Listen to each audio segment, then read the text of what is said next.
now, finally, in the realm of fine art, Levi Van Veluw is based in the Netherlands. He started showing. He's a 27-year-old multidisciplinary artist who just started showing some of his work on Behance, and it just started to spread everywhere.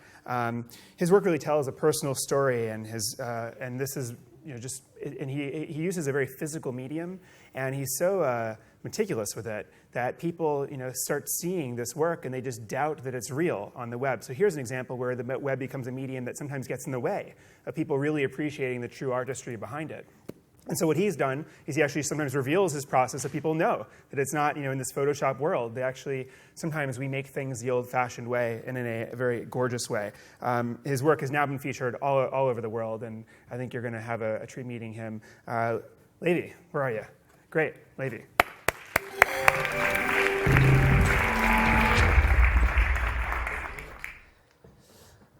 Hello. I'm Levi Van Veluw, and I'm from the Netherlands, and I'm going to tell you something about the process that I went through from starting making portraits.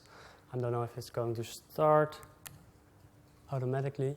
And then I'm going to tell you about the process, how I started, and how I ended up making my last work, and that's what I want to tell. So here you see this is 5 years ago, and I just graduated, and I made these kind of portraits really direct with just a ballpoint or just some materials, trying to change the value of the material into something else. And in the beginning you see I have more like hair, and I tried to remove it because it was not about me, and I wanted to just use the head as a familiar shape. So the portraits became more like objects, and that's how I wanted to approach these portraits and my face as an object.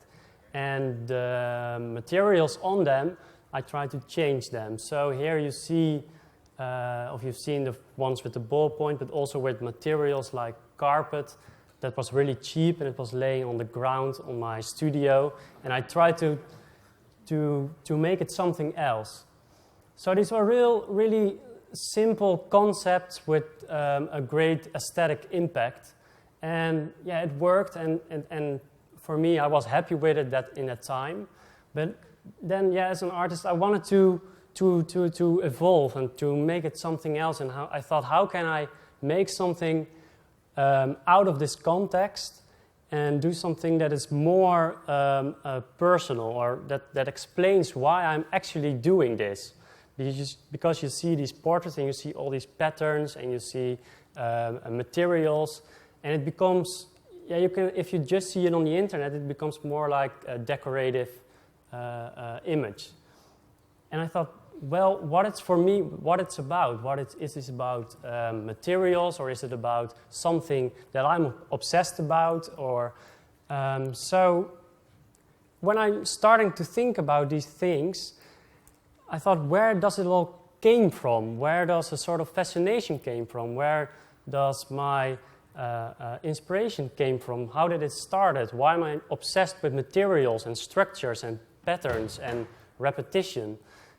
And then it took me some while to figure it out, but then I thought, yeah, maybe it existed in my youth when I was very young. At home there was not a lot of structure, so as a child you need the structure, so I got obsessed by organizing things for myself. And that's why I wanted to make something that has a double layer, that explains something in the work, why I actually do it. So that's why I'm going. Now you see the portraits, they are all 4 years old, 3 years old. And here you see a bit how I do it. It's all made in real. So I thought, how can I combine all these ideas into something more big, and something about my real intentions of making it. And first I tried to make it in a sculptures because I wanted to do it and make it more physical. And that's why you see it's still sort of portrait like the photograph, but then it becomes a sculpture. And this is the first work what you can see, and it's about my youth fascination for weird toys. I always wanted to have some weird toys when I was a child, and I always tried to find them in little shops, but I can never find them. And I thought, well, now I have the ability to make it myself. So I made a little sculpture, and I'm inside there myself. And it's really a personal thing. It's really a sort of youth fascination, and a fascination I still have, and it's covered with really tiny blocks, and it's a world you can wind up and then open everything and close it, and it's really playful thing. But also, for me, it's about a time where, there was not a lot of structure at home, so I'm always busy with organizing things and working into the chaos, like your agenda that's always try to organize, but it never works. So then I had the idea of how can I make this a visual in a larger scale. So the idea was to create 3 rooms, 3 life-size rooms, and these are 3 times my bedroom, and all tell a different story about my youth.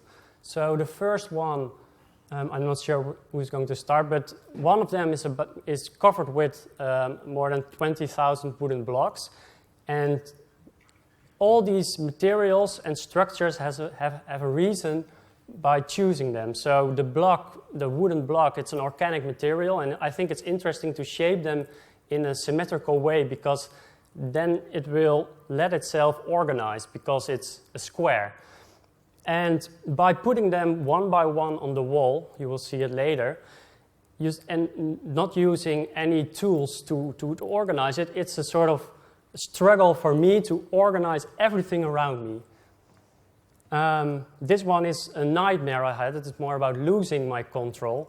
I had a dream, and these are short fragments from a longer movie. It's about a dream I had about balls rolling in structures and then bouncing to each other, and it was a nightmare I had for a few years. And I tried to visualize it in the work itself, so it's getting really claustrophobic. And this one is the room. It's life-size, and I'm really sitting there with a sort of suit. And I think it's important that it's real, because the image is surreal as it is. So how you really need something to keep it in balance. Because if you make this in the computer, then it will just be an image, just aesthetics, and that's not what I want. The aesthetics has to be inside the concept, and then if you work it out, it will be good. And that's my idea about creating stuff. So here you see a bit about the process. You see that it's a real room, and it's presented as a life-size installation combined with video works and photography. And this is the final piece, because I thought where it all started was with my family. So I created a sort of universal thing, a family sitting at a table, and it's really my family. I'm in the back, and then it's my mother, father, brother, and sister, and they're all wearing a suit in the room. And I thought, well, my family is the most important, because I never had this ideal family setting, and I thought there it all started. There started the breakup from my parents. There started having less structure at home. There I started to develop this obsessive ideas of organizing things, and that's why I'm doing this right now. So the work is about why I'm doing this right now, and at the same time you can see it, and I'm doing it. So I think that's an important development I made in my work, that I'm trying to find a reason of doing it. And I think that opened a lot of ways and ideas, because now I can do anything and not only portraits. So my newest work, and that I think that's the most exciting thing to me, is to do something that I'm not good in, and I never did it before. So I will leave all the persons, and I'm going to start drawing again. And I think that's really scary. You will see it in the end, and I've made one drawing, and I want to make more of them. But I try to keep all the concept, put it in a sort of more abstract image. So in the end, you will see a big charcoal drawing, and there you'll see the sort of cabinet. So now here you see a sort of production images of the of the video. So for me, it's important not stick to what I'm good at and try to make something completely different and leave everything that I'm comfortable with. And that's what not all artists do, I think. And that's something I want to I don't know how to say it, but I want to do it, but it's really hard. You get really insecure by doing it. So this latest work, you will see a sort of cabinet. Here you will see, I don't know if you see it on the beamer, but in the end it's really dark cabinet.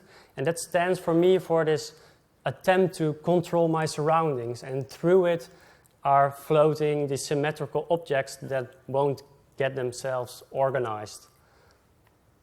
So now you see the work is about a very personal obsession, controlling everything around me.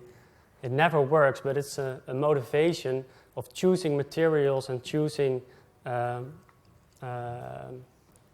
a reason of making something. And I think that's the most important thing, because on the internet you see so much work and it's only about the image. But I think you need a concept and then create something that can be aesthetic. So for me, that's the most important thing about making the art. Thank you.